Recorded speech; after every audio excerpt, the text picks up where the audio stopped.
اعوذ باللہ من الشیطان الرجیم بسم اللہ الرحمن الرحیم قل من حرم زینت اللہ التی اخرج لعبادہ والطیبات من الرزق قل ہی للذین آمنوا فی الحیاۃ الدنیا خالصۃ یوم القیامۃ کذالک نفصل الآیات لقوم یعلمون۔ صلوات پڑھیں محمد اور آل محمد پر، اللہم صلی علی محمد وآل محمد وعجل فرج۔ جی آیت نمبر 32، 33 اور 34، 35 اور 36 تک ہم پڑھیں گے سورہ اعراف کا ترجمہ اور تفسیری نکات۔ قل کہہ دو، من حرم زینت اللہ، کس نے حرام کیا ہے اللہ کی زینت کو، التی اخرج لعبادہ، جو اس نے پیدا کی ہے اپنے بندوں کے لیے، والطیبات من الرزق، اور پاکیزہ رزق کس نے حرام کیا۔ زمانہ جاہلیت میں طواف کعبہ کے وقت سفید لباس پہننے کو حرام جانتے تھے، سفید لباس پہننے کو حرام جانتے تھے، اور حج کے دوران چربی والا گوشت کھانا حرام جانتے تھے کہ حج کے دوران چربی والا گوشت نہ کھایا جائے۔ بس من الرزق سے مراد زینت تشریح ہے، زینت تشریح ہے۔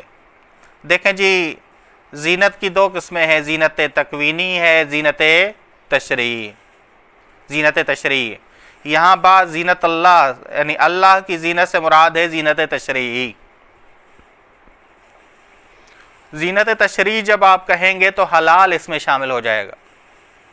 اب اگر آپ زینت تکوینی کہتے ہیں تو ہر چیز جو ہے وہ کیا ہے، اللہ کی بنائی ہوئی ہر چیز زینت ہے، خوبصورت ہے، ہر چیز جو ہے وہ خوبصورت ہے، ہر چیز آ جائے گی۔ لیکن جب آپ زینت تشریح کہتے ہیں تو خاص شامل ہو جائے گی کسے، حلال کو، حلال کو شامل ہو جائے گی۔ بس ایک نقطہ آپ نے ذہن میں مراد لینا ہے کہ زینت سے مراد، زینت اللہ سے مراد زینت تشریح ہے۔ بس عارفانہ زندگی گزارو لیکن حلال سے دور نہ ہو، حلال کھاؤ، حلال کو استعمال کرو، ٹھیک ہے۔ ایسے مقام تک پہنچ گئے، پہلے آپ حلال تو کھاؤ، کچھ چیزیں آپ اپنے آپ سے ممنوع کرتے ہیں، دور کرتے ہیں، وہ اس میں کوئی مشکل نہیں ہے، لیکن اسے انہیں حرام نہ جانو، ٹھیک ہے، انہیں استعمال کرو، ان سے دور نہ رہو۔ اخرج خلق کے معنی میں، اخرج خلق کے معنی میں، جیسے پھول زینت، کہ پھول زینت ہے، اس کا عطر، اس کی خوشبو کیا ہے، زینت ہے، اسے لگاؤ، اسے لگاؤ، نہیں لگایا تو اسراف کرنے والے بنے۔ اگر اس خوشبو کو نہیں لگایا تو کیا بنے، اسراف کرنے والے بنے، یہ ذہن میں رکھیں۔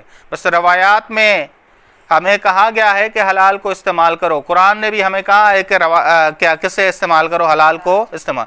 بس دنیاوی زندگی میں مومنین اور مشرکین نعمتوں سے فائدہ اٹھاتے ہیں، لیکن آخرت میں صرف کون فائدہ اٹھائے گا؟ ہاں یہ دیکھیے گا قرآن نے کیا کہا، قل ہی، کہہ دو، ہی یعنی یہ نعمت الہی زینت اللہ، للذین آمنوا فی الحیات الدنیا خالصۃ یوم القیامہ، کہ کہہ دو یہ زینت اللہ، یہ نعمت، یہ ان لوگوں کے لیے ہوں گی جو ایمان لائے ہیں دنیا کی زندگی میں، خالص طور پہ ہوں گی یوم القیامہ، قیامت کے دن۔ کن کے لیے ہوں گی خالص طور پہ؟ خاص طور پہ مومنین کے لیے، وہاں مشرکین کے لیے کچھ نہیں ہوگا۔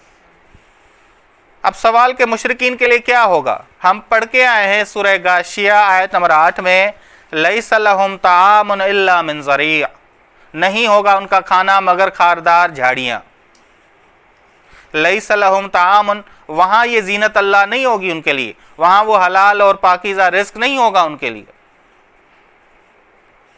لیس لہم طعام الا من ضریع، نہیں ہوگا ان کا کھانا مگر خاردار جھاڑیاں، خاردار جھاڑیاں، ٹھیک۔ بس ذہن میں رکھیے گا، یہ جو دنیا میں زینت اللہ ہے، اگر اس دنیا میں کوئی اس سے دور رہے، پاکیزہ رزق سے دور رہے، تو آخرت میں وہ ان سے استفادہ نہیں حاصل کر سکے گا، نہیں حاصل کر سکے گا، ٹھیک۔ بس الہی نعمتیں، الہی نعمتیں، بہشتی نعمتیں مومنین کے لیے، مومنین کے لیے ہیں، مشرکین کے لیے نہیں ہے۔ زینت اللہ و طیبات من الرزق، اللہ تعالیٰ نے خبائث کو حرام کیا ہے، بس خبائث کو حرام کیا ہے۔ بس یہاں سے ایک چیز ہمیں واضح ہو گئی کہ بعض زینت تشریعی کی ہو رہی ہے، زینت تکوینی کی نہیں ہو رہی، کیونکہ جو چیزیں خبائث ہیں وہ زینت تکوینی میں سے تو ہیں لیکن زینت تشریعی نہیں۔ ہر چیز آپ دیکھیں گے خوبصورت، ایک طوطا ہے کتنا خوبصورت لیکن حلال جانور۔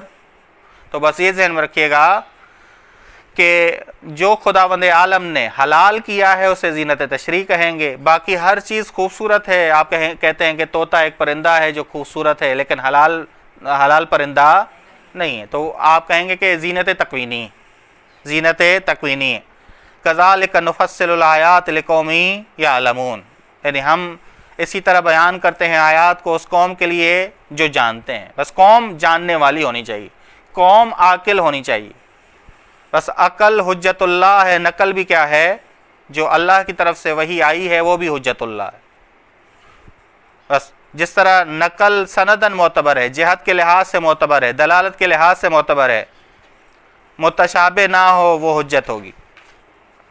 اللہ نے روشن کتاب نازل کی ہے، عقل کہتی ہے کہ ممکن نہیں کہ انسان کو اللہ پیاسا بنائے اور پانی حرام کر دے، ممکن نہیں ہے کہ حلال چیزیں پیدا کرے اور خدا کہے کہ حرام ہے یہ تم پر۔ بس عقل بھی تمہاری یہ کہتی ہے، خدا کہہ رہا ہے کہ عقل بھی تمہاری کہتی ہے کہ حلال چیزوں سے کیوں دور ہو رہے ہو، حلال چیزوں سے کیوں دور ہو رہے ہو۔ ٹھیک، ممکن نہیں ہے کہ انبیاء علیہ السلام کا جسم ہو اور ہم کہیں کہ کھاتے ہی نہیں، انبیاء علیہ السلام کھاتے ہی نہیں، انبیاء علیہ السلام بازار آتے نہیں، خرید فروخت کرتے نہیں، لباس خریدتے نہیں، یہ ممکن ہی نہیں۔ بس امام حسن جو بہترین لباس پہن کے نماز پڑھتے تھے، بس بازار سے ہی خریدا نا، بازار سے ہی خریدا، اور یہ پڑھتے تھے کہ خدا بہترین لباس پہن کے کہ خدا خوبصورت ہے اور خدا خوبصورت کو پسند کرتا ہے، ان اللہ جمیل یحب الجمال۔ ٹھیک، بس کل انما حرم ربی الفواحش، اب یہ نہ سمجھنا کہ ہر چیز حلال ہے۔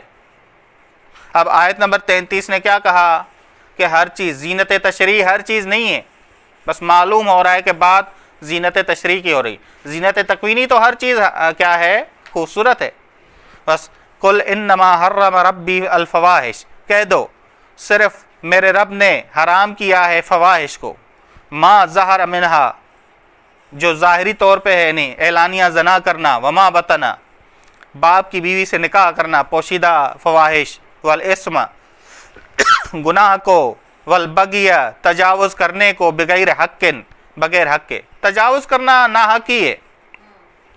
یہ جو قید لگائی ہے بغیر الحق کے، یہ تاکیدی قید ہے۔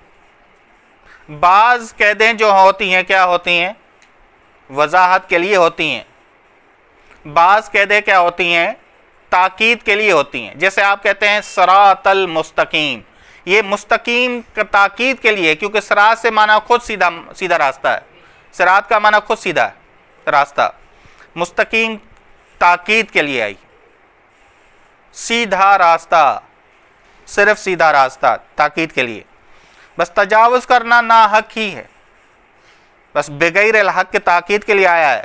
وَأَن تُشْرِكُوا بِاللَّهِ ہے، اور تم پہ حرام کیا گیا ہے کہ تم شرک کرو، اللہ کا شریک بناؤ، اللہ کا شریک بناؤ، ما لم ينزل به سلطانہ، کہ جس کے بارے میں کوئی عقلی دلیل اور نقلی دلیل نہیں آئی، جس کے حوالے سے کوئی عقلی دلیل اور نقلی دلیل نازل نہیں ہوئی۔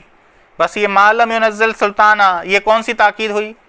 تاکید توضیحی، وضاحت کے لیے۔